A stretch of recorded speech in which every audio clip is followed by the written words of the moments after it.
Hey everybody, it's Stefan here on GenderqueerChat.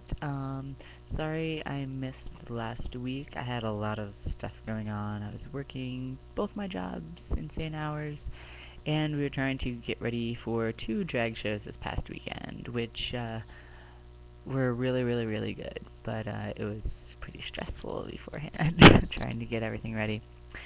So things are calmed down a little bit.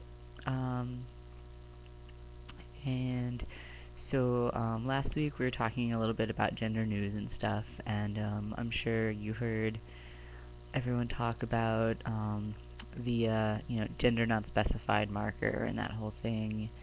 And so hopefully that ends up going through and actually working out, because if that's precedent for other countries, that would be amazing, because not only would it solve my issues of not wanting an M or an F on my license, but it would also be really interesting for the whole same-sex marriage issue, because if your gender is not specified, then how do they know whether you're same or different or whatever, and does it even matter? So I would really like to see us moving in that direction and having gender not matter for most things, because it really doesn't. And so this week's topic is talking about like patterns in how people read us. So I was thinking about this topic, and I've noticed, especially,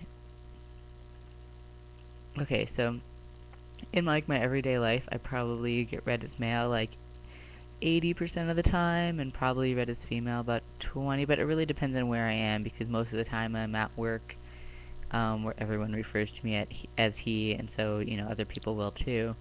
Like when I'm out and about, it's probably about 50-50 though. Like if I'm in a situation where people don't know me. Um, but most of the time it's I'm read as male. The times when I'm not read as male is when I'm in a really queer friendly place.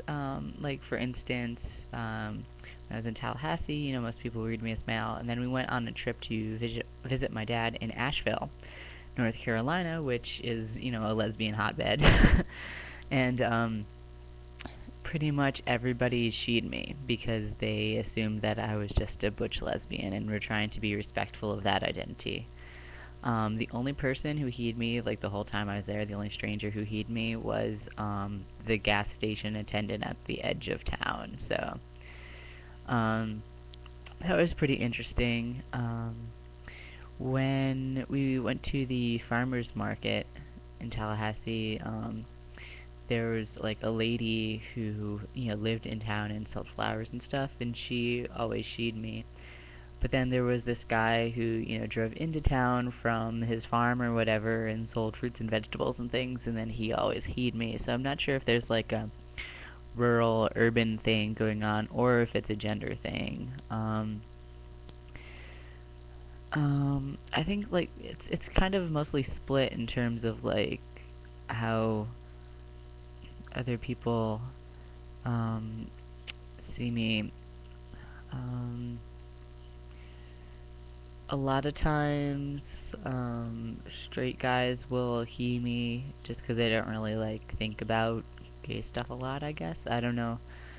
Um, and like I don't know about straight girls. I know like when I do inventories and stuff, everybody who I work with he's me pretty much, and everyone who works in the store wants to she me, and I don't know why.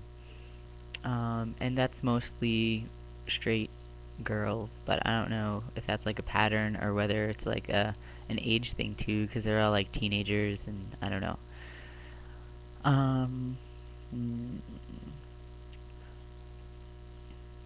but yeah, when I'm by myself, I get read as male a lot more than when I'm with my partner, um, because she's more androgynous looking, and so we usually get read as a lesbian couple.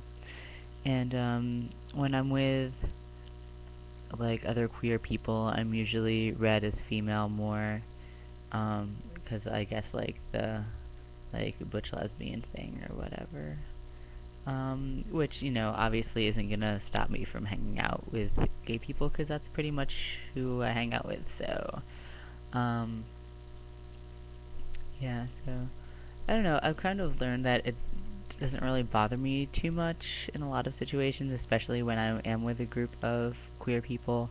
When people she me or like, it's usually it's not even a pronoun thing. It'll be like ladies or something like that, and I'll just I kind of feel that I'm such like an effeminate guy that ladies is kind of a compliment in terms of like, I don't know, like when you like say ladies to a group of like gay guys or something like that, it's like not an offensive thing. It's, I don't know, it's a different thing. And so I kind of interpret it as that and don't really take offense to it. And I'm not sure if that makes sense, but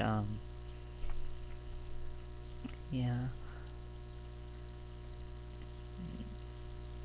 Yeah, definitely. I'm not really sure if there's like concrete patterns.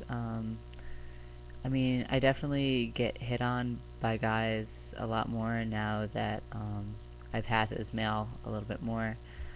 Um, so I guess gay guys read me as a gay guy more often, which is cool. Um, but then there's definitely gay guys who she me, and then I have to correct them. So I don't really know if there's like an overwhelming pattern, but I don't know. It seems like there should be, but I just can't put my finger on it. And it would be really interesting to know exactly what cues I give that give people one impression or the other. And it's not that I like want to control them necessarily, but that like it would just be interesting to know. Because like, is it my voice? Because my voice is deeper now, and I do pass more. So I don't know. Maybe it's part of that, but I don't really control my voice. I like have a lot of intonation and like very melodic, you know, tone structure or whatever. So, I mean, I don't really try to do things to my voice to make myself pass more as a guy usually. Um, if anything, I kind of use it to pass more as a girl. Like if I use the ladies' room or something, I'll speak in a higher register. Um, but yeah, I mean, I don't have boobs anymore, so it's not that. I mean, maybe my lack of facial hair, but I also know guys with not very much facial hair, and I also like look a lot younger than I actually am, so I would assume like the lack of facial hair thing would be more of an age thing than a gender thing, but I don't know. Um, yeah, so be interested to hear what everybody else thinks, and I guess I will talk to you all next week. Alright, bye.